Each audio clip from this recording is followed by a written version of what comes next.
EVM का प्रस्ताव जिसने रखा उस आदमी का नाम है अभिषेक मनु सिंघवी।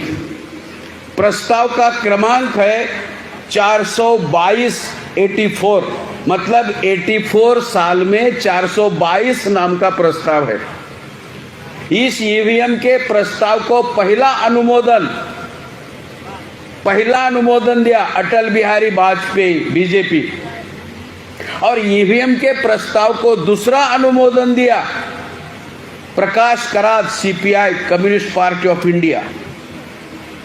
कांग्रेस ब्राह्मणों की पार्टी, बीजेपी ब्राह्मणों की पार्टी और सीपीआई ब्राह्मणों की पार्टी, ये 3 ब्राह्मणों की पार्टी ने मिलकर ईवीएम भारत में लाया, क्योंकि कांशीराम जी ने एक ब्राह्मणेतर पार्टी का निर्माण किया था। कांशीराम और बीएसपी को रोकने के लिए और आपके वोट हथियाने के लिए, आपके वोट की लूट करने के लिए, आपके वोट चोरी करने के लिए कांग्रेस ने ईवीएम भारत में लाया। वीपी सिंह ने इसका विरोध किया। राष्ट्रपति को और चुनाव आयोग को लिखित लेटर लिखकर वीपी सिंह ने विरोध किया, लेकिन वीपी सिंह की बात नहीं मानी। फिर 24 सितंबर 1985 को ये बिल राज्यसभा में मंजूर हुआ, और 24 सितंबर 1985 को मंजूर होने के बाद 2 जनवरी 1986 को राष्ट्रपति ज्ञानी झैल सिंह ने इस पर साइन किया और ये बिल आया। मतलब ये बिल भारत में लाने के लिए, ईवीएम भारत में लाने के लिए सबसे ज्यादा हाथ और सबसे ज्यादा अगर काम किसने किया है वो कांग्रेस ने किया है, और कांग्रेस के लोगों ने ईवीएम लाया है। इसलिए आज की तारीख में कांग्रेस के लोग ईवीएम के विरोध में कुछ भी बोलते हुए नजर नहीं आते। अगर दूसरे कांग्रेस के लोग बोलते भी हैं तो राहुल गांधी, सोनिया गांधी और प्रियंका गांधी कभी भी ईवीएम के खिलाफ बोलते हुए आपको दिखाई नहीं दे, क्योंकि उनको पता है कि उनके पूर्वजों ने ईवीएम को भारत में लाया है। हमारा सत्यानाश जिस कारण हुआ है वह कारण हम लोगों को पूरी तरह से मालूम होना चाहिए, नहीं तो हम फिर फंसने की आशा है। फिर हमारे साथ विश्वासघात हो सकता है, फिर हमारे साथ चीटिंग हो सकती है, फिर हमारा इस्तेमाल हो सकता है। दोबारा हमारा इस्तेमाल नहीं होना चाहिए, दोबारा हमारे साथ चीटिंग नहीं होनी चाहिए, दोबारा हमारा विश्वासघात नहीं होना चाहिए। इसलिए ईवीएम की पूरी जानकारी हमारे लोगों को होनी चाहिए। फिर ईवीएम बनाने का कॉन्ट्रैक्ट दिया, जिस कंपनी को कॉन्ट्रैक्ट दिया वो कंपनी है ECIL।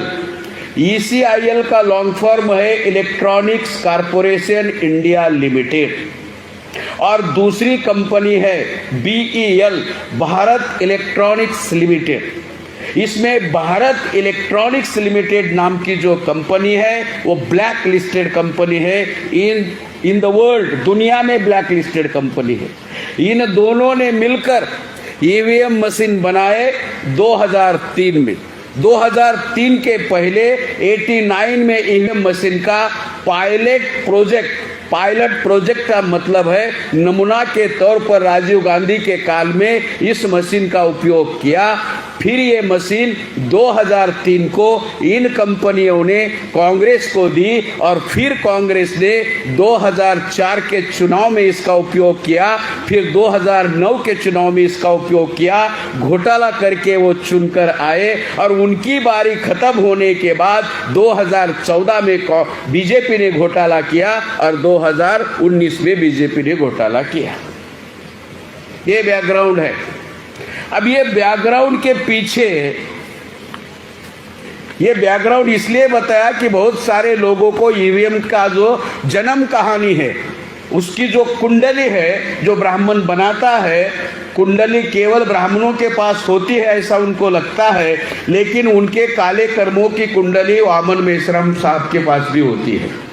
ये कुंडली है उनकी, तो ये कुंडली हम लोगों को मालूम होनी चाहिए। हमारी कुंडली उनके पास है और उनकी कुंडली मेश्राम साहब के पास है। वैसे भी भगवान बहुत चालाक है, खुद कुंडली बनाता है, दोष खुद दिखाता है, उपाय खुद बताता है। खुद कुंडली बनाता है, खुद कुंडली समझाता है, दोष भी खुद ही दिखाता है और वो उपाय भी बताता है। मतलब ये उसका धंधा है साथियों। बामन होशियार नहीं है, आपके अज्ञान का वो फायदा लेता है।